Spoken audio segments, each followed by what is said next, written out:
videa. Dneska to bude video. Promiňte, že jsem byl tak zamklý, protože jsem věděl, že natáčím. Ještě jsem si teď toto všechno nezobrazil. A jak vidíte, mám tu kameru. Takže je to dobré s tu kameru a my se vrhneme na jednu hru, co jsem si nedávno stáhnul. Hrál jsem ju a byl v celku dobré, tak jdem na to. Tak se nám chvilku bude zapínat. A jak vidíte, asi to zkusím zvětšit, nevím prostě. A je to prostě hra, kde si otevíráte balíčky s hráčema jako je FIFA a promiňte, že to je tak jinak otočené, protože to je hra na takto a je takto. Víte, to bude má takto tady a to je neopatně stranu, takže mám hráče. Já už jsem to hrál a měl jsem tam Ronalda a tak dále. Takže padli mě v celku dobrý hráči. Tady budu zase mít oh my god. Lidi, promiňte za to, já si otočím takto. Promiňte za to, že to mě toto a tím pádem mě spadla i tablet, protože divně na to, takže toto jsem si dal tady, jo. Martin, nevím, je to naplněný hráč.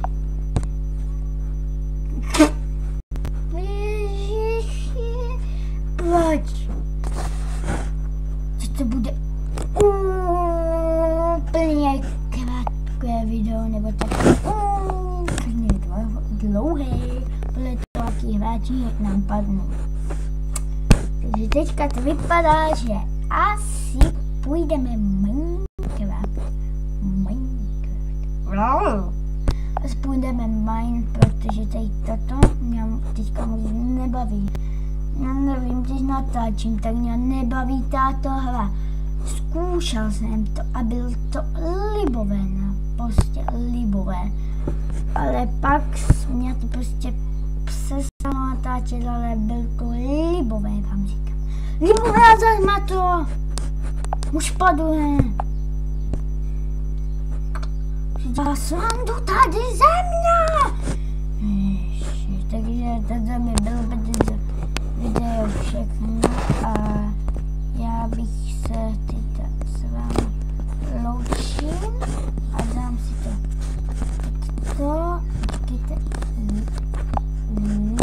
Dám si to. Počkejte. A dám si to ještě úplně velké. No tak já to budu mít nějak takto a budu to mít nějak tady vlevo. Takže toto by bylo pro toto video všechno.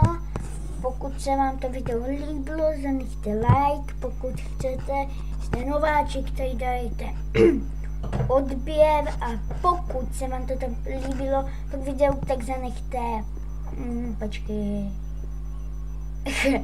Koment. Toto bylo úplně, ale úplně krátké video, protože dneska nemám na to, co musím ještě udělat důkola. Chodím do druhé třídy. Tak jste si mohli všimnout, jsou ostří.